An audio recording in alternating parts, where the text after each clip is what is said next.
pi. Wan gi pi mitimo 3.5 million e ward ka ward, magi ka wakunyo pi to waketo sola, koro jopiny ok chandre gi weche mag sitima kendo giyudo thuolo makare. To wan gi pige madongo ma achiel kuomgi en Sindo manolos chon to nolwaro kotiyo.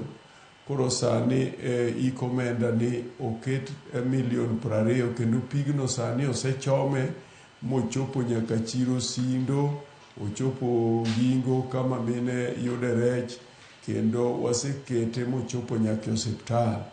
Kajaluo en gweng' mosebedo gi chandruok maduong' mar pi, kendo sani wachiero pi maduong' manolos higa 1974 to koth mar El Nino nokethe. Koro e kinde ni gima timore ni pigno okete 17 million ma sirikal mar Homa Bay okete, kendo en pi madhi wuok maluor machop Adiedo.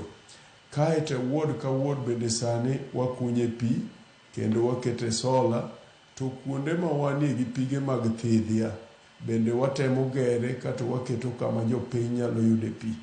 Koro chutho sirikal tiyo gi 177 million mondo pige gi oke, to iko omenda mokalo bende watiyo gi 154 million.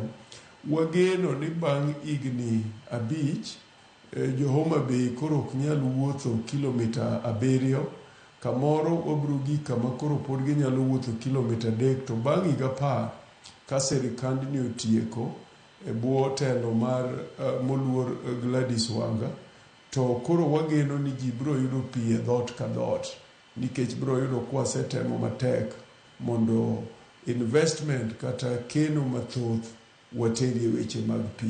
Koro kar pino anyalo wacho ni en gima pod wamedo tiye, kendo wamanyo jokony mamoko e joma ne wan gi riwruok miluongo ni USAID West Kenya Water Project, ma e kinde ni koro konyowa e keyo pi e gwenge